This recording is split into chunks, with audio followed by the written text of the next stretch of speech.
আপনার সন্তানকে কোনো বন্ধু বান্ধবের হাতে ছেড়ে দিবেন, একদিন 2 দিন কক্সবাজার বেরিয়ে আসলেই এলোমেলো হয়ে যাবে, আপনার কথা আর শুনতে চাবে না। এই হলো পরিবেশ। এরপরে 4 নম্বর শত্রু হলো দুরিয়া হালাত।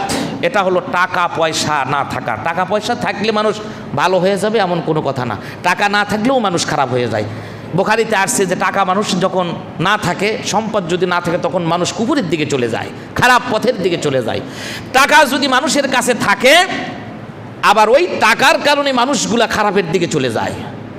এই জন্য টাকাটা আপনাকে ঠিক মতো ধরে রাখতে হবে। টাকার ফিতনা বড় ফিতনা। ইন্নামা আমওয়ালুকুম ওয়া আওলাদুকুম ফিতনা। আমাদের ছেলে মেয়ে সম্পদ এগুলো হলো দুনিয়ার একটা ফিতনা। আর এই ফিতনাকে ইন্নী উহিব্বুল ফিতনা, আমরা ফিতনাকেই বেশি ভালোবাসতেছি, প্রাধান্য দিচ্ছি। সবাই টাকা পয়সার দিকে আমরা প্রাধান্য দিচ্ছি। এরপরে 5 নম্বর হলো আমাদের শত্রু হলো, আগে তো গেল 4টা শত্রু, এবার আছেন 5 নম্বর শত্রু। 5 নম্বর শত্রু সম্পর্কে আল্লাহ পাক বলছেন, ইয়া আইয়ুহাল্লাযীনা আমানু ইন্না মিন আজওয়াজিকুম ওয়া আওলাদিকুম আদুউল লাকুম। হে ঈমানদারেরা, আমি আল্লাহ পাক তোমাদেরকে বলতেছি, যারা ঈমান আনছো শোনো, ইন্না মিন আজওয়াজিকুম ওয়া আওলাদিকুম, তোমাদের শত্রু হলো 4 নম্বর শত্রু। 5 নম্বর শত্রু হলো তোমাদের বাসার ভেতরে যে স্ত্রীগুলো আছে, স্ত্রীগুলো হলো কিছু কিছু মানুষের স্ত্রীগুলো হলো শত্রু।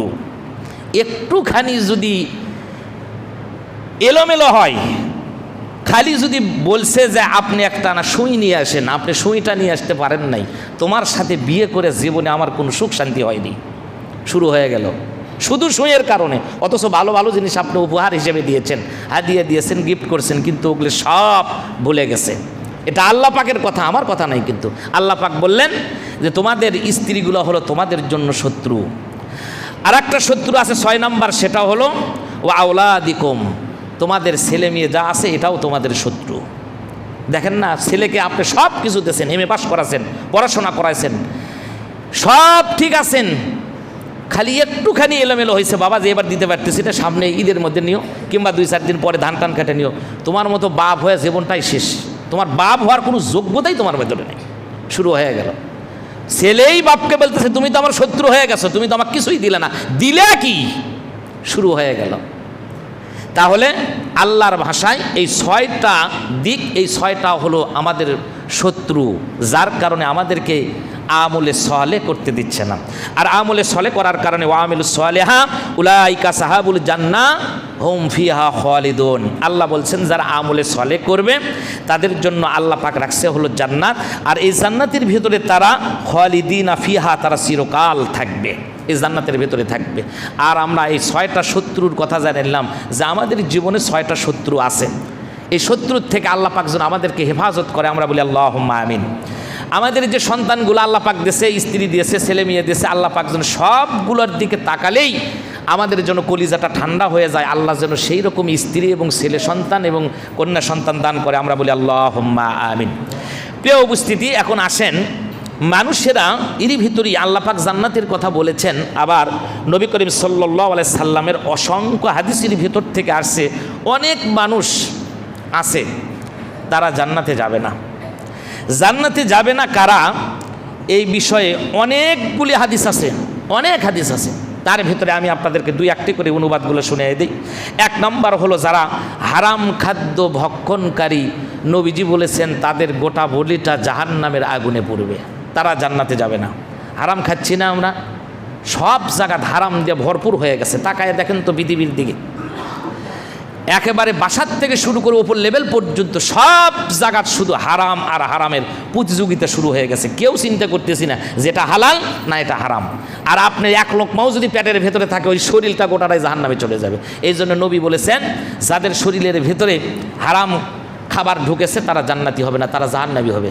আজকে মসজিদের ইমাম চুরি করে, মসজিদের মুয়াজ্জিন সেও চুরি করে, মেম্বার যদি হয় সেটাও চুরি করে, আলেম যদি হয় সেটাও চুরি করে, ব্যবসায়ী যদি হয় সেটাও চুরি করে, মৌলানা যদি হয় সেটাও চুরি করে। চোর নাই কোন জায়গায়, একটুখানি সুযোগ পালি চুরি করা শুরু করে দিই। মসজিদের টাকা আমার কাছে রাখছেন, আমি মেরে দিলাম, এই হলো পরিস্থিতি। এরপরে নেতা যখন হয়েছেন, দায়িত্ব দিয়েছেন, ও চুরি করে শেষ করে ফেলে দিল, তাহলে লাভটা কি হলো? আর এই যে দুনিয়ার মহব্বতে যে আমার সম্পদ বাড়ান লাগবে, হালাল হারাম দেখতেছি না, এই দেহটা আমি জাহান্নামী হয়ে গেলাম। আর এই যে হারাম কামাই করে দুনিয়ার ভেতরে ছেলে মেয়ে সন্তান স্ত্রী আমার লাতিপুতির জন্য রেখে যাব, এটা চিন্তা করতেছি যে না এরা একবার আরাম মতো খাবে না। ওই ছেলে যদি একবার নিশাকুরের জগতে পা দেয় তা আপনার সব শেষ হয়ে যাবে।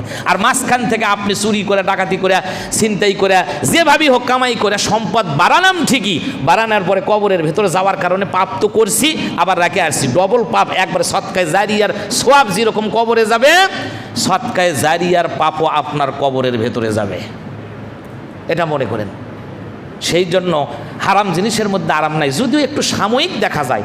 আর হারাম ভক্ষণকারী শরীরটা জাহান্নামের ভেতরে যাবে, এটা নবীজি বলেছেন। 2 নাম্বার হলো আত্মীয়তার সম্পর্ক ছিন্নকারী জান্নাতে যাবে না। আত্মীয়তার সম্পর্ক নষ্ট যারা করেছে, বোনের সাথে সম্পর্ক নাই, চাচার সাথে নাই, ছেলের সাথে নাই, মেয়ের সাথে নাই, এই জ্যাঠার সাথে নাই, এরকম সম্পর্ক যদি নষ্ট হয়ে যায় তারা জাহান্নামী হয়ে যাবে।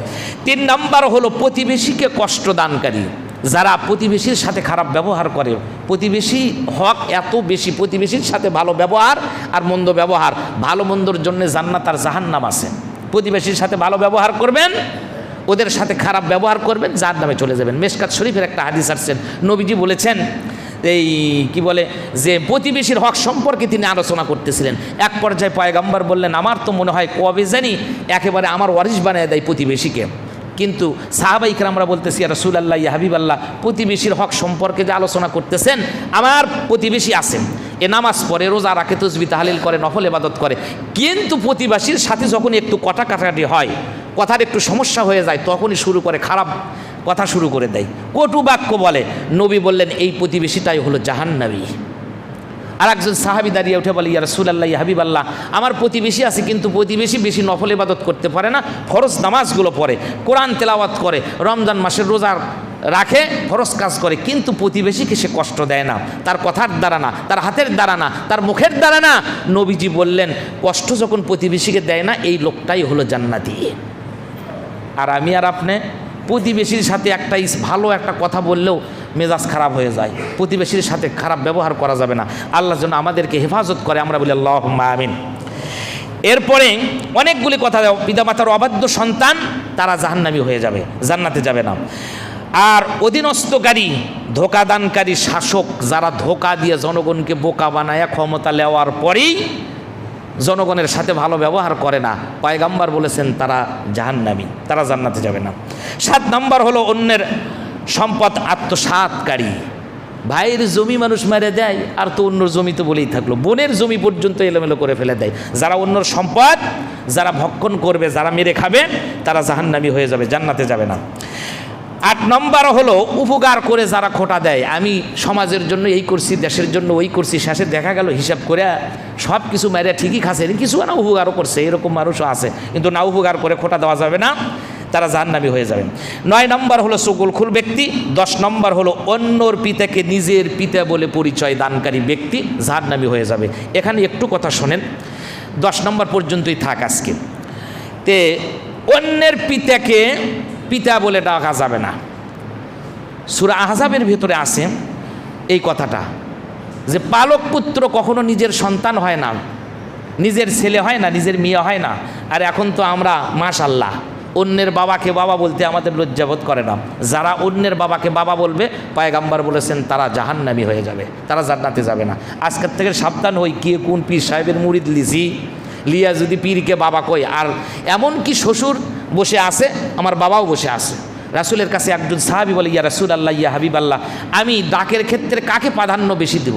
কয় তোমার আব্বা জন্মদাতা পিতা যেটা, সেটাকে জোরে ডাক দেবা, আর যেটা তোমার শ্বশুর বসে আছে তাকে আওয়াজ কম করে, তাকে শ্বশুরকে আব্বা বলে ডাক দেবা, কিন্তু অন্যের বাবাকে পিতা বলে বাপ বলে পরিচয় দেওয়া যাবে না, যেটা পিতা সেটাই বলা লাগবে। আর এখন তো মাশাআল্লাহ আমরা যদি 2-3টা জাগাত যদি খালি পীরের মুরিদ লিবার পারি, তাহলে সবাইকে বাবা বানিয়ে হেলে দিই। বেশি বাবা কিন্তু লক্ষণ ভালো না, বেশি যদি বাবা হয় তখন কি লক্ষণ ভালো থাকে?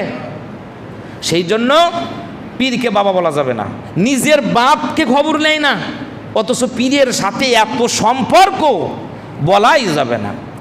আল্লাহ পাক এ জাতিকে হেফাজত করুক, আমরা বলি আল্লাহুম্মা আমিন। এখন আসেন, আমি আর কথা বলবো না, কারণ সময় বেশি দিকে সময়ও কাছাকাছি চলে গেছে। তো কথা হলো, আমি যেগুলো কথা বললাম আমলে সলেহ করলে, ইমান আনলে জান্নাতি হওয়া যাবে, এই কয়টা কথা আমি বললাম। এই একটা আয়াতের ওপরে অনেক কথা বলা যায়, তার ভেতরে 6টা শত্রুর কথা বললাম। এই শত্রুর থেকে আল্লাহ পাক আমাদেরকে হেফাজত করুক, আমরা বলি আল্লাহুম্মা আমিন।